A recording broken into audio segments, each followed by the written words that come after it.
IMMD.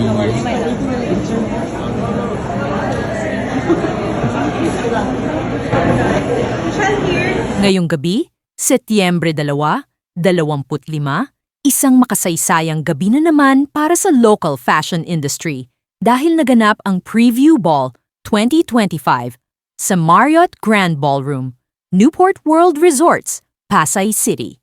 Ang tema ngayong taon, Modern Filipiniana. At hindi tayo binigo ng ating mga celebrities at fashion icons. Mula sa daring reinventions ng terno hanggang sa sleek modern silhouettes, talagang runway ang naging nude carpet. Kaya sa video na ito, ibabahagi ko sa inyo ang top 10 best-dressed female stars na tunay na nag-shine at nagpatingkad ng gabing ito. Tara, simulan na natin! Una, Michelle D. Unang-una sa ating listahan, si Michelle D. From beauty queen to full-fledged fashion icon. Grabe ang evolution niya! Ang kanyang suot ngayong gabi ay gawa ni Mark Baumgartner, isang androgynous reinterpretation ng barong. Kung titingnan mo, ang look ay combination ng masculine structure at feminine ease, which perfectly reflects MMD's versatility. Strong, pero elegant. At hindi lang yon, standout din ang kanyang Tiffany & Company hardware jewelry na parang chain of power at heritage. Para bang sinasabi ni Michelle, homegrown can be global, traditional yet modern. Kaya walang duda, best-dressed royalty siya ngayong gabi. Dalawa, Jasmine Curtis. Next, si Jasmine Curtis na talagang nag-stun sa kanyang all-black ensemble. Simple pero elegant. At higit sa lahat, nag-twinning moment sila ng kanyang ate, si Anne Curtis. Makikita dito na minsan, hindi kailangan ng bonggang embellishment para makatawag pansin. Ang presence pa lang ni Jasmine, plus the sleek cut of her dress, sapat na. Para maging head-turner, classy, sophisticated, at talagang sister goals. 3. Anne Curtis. Of course, kung may Jasmine, andito rin si Anne Curtis. Anne wore a soft tulle dress na may embroidered stars na parang lumulutang sa paligid niya. Ethereal at celestial vibes. Pero ang pinaka-wow factor, ang nakatagong angel tattoo design sa likod ng gown. Isang fun surprise element na parang sinasabi, glamorous pero playful pa rin. Anne always knows how to balance high fashion with personality. Kaya naman, she remains an icon sa kahit anong event. 4. Pia Wurtzbach. At sino pa ba kundi si Pia Wurtzbach? Her gown was inspired by the mariposa, symbol of transformation at freedom. Ang gauzy black lines na naglayer sa kanyang gown ay parang butterfly wings in motion.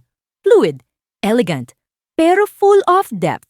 Very symbolic din ito ng kanyang journey mula Miss Universe 2015 hanggang sa kanyang global fashion rise. Pia proved na kaya niyang dalhin ang Filipino essence into the world stage. Truly, Pia is forever our queen.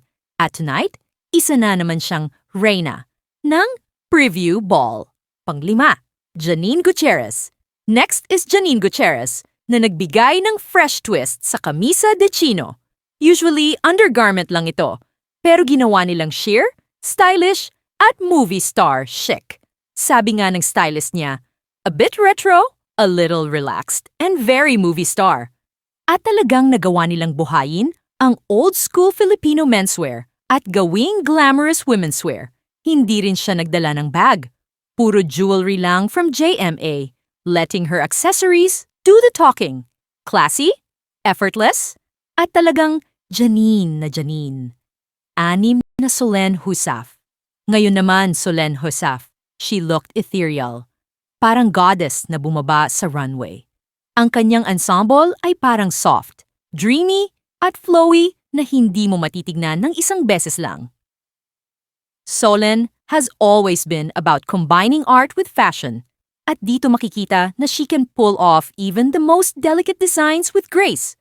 Walang duda, isa siya sa mga standouts ngayong gabi. 7th, Maja Salvador. Of course, hindi rin nagpahuli si Maja Salvador.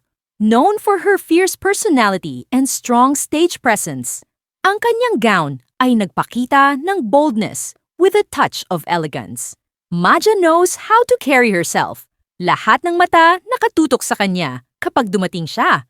And tonight, she reminded everyone na hindi lang siya reyna ng dance floor, kundi fashion royalty din. 8. Mika Salamanca. Next is Mika Salamanca. She surprised everyone with her chic and modern take on the Filipiniana. Kahit hindi siya palaging nasa ganitong events, she managed to pull off a look na fresh, vibrant, and truly Gen Z.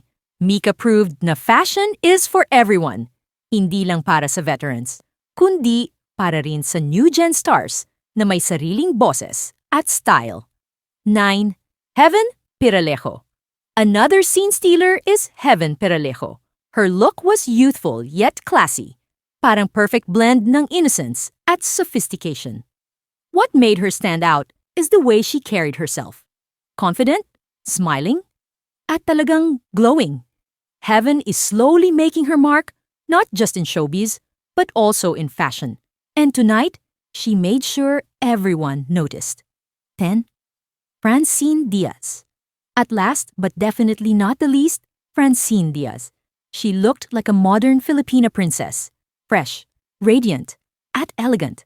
Francine's gown highlighted her youthful charm, pero may sophistication na hindi matatawaran. She's the type na kahit simple ang design, nagiging extraordinary kapag siya na ang nagsuot. Francine is proof that the next generation of stars will carry the torch of fashion excellence sa bansa. Ayan mga ka-fashion trends, ang aking top 10 best-dressed female stars sa Preview Ball 2025. Makikita natin na hindi lang ito simpleng fashion event, kundi celebration ng ating kultura, heritage, at modern Filipina identity from Michelle D's androgynous barong, Pia Wurtzbach's mariposa-inspired gown, hanggang sa fresh takes ni Janine, Francine, at Heaven.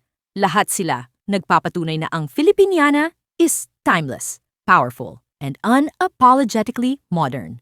Kayo, sino ang best dress pick niyo tonight? Drop your thoughts in the comments below at huwag kalimutan mag-like, share, at mag-subscribe para sa iba pang fashion commentary. This has been Trends Network, bringing you the highlights of Preview Ball 2025. Till next time, stay fashionable.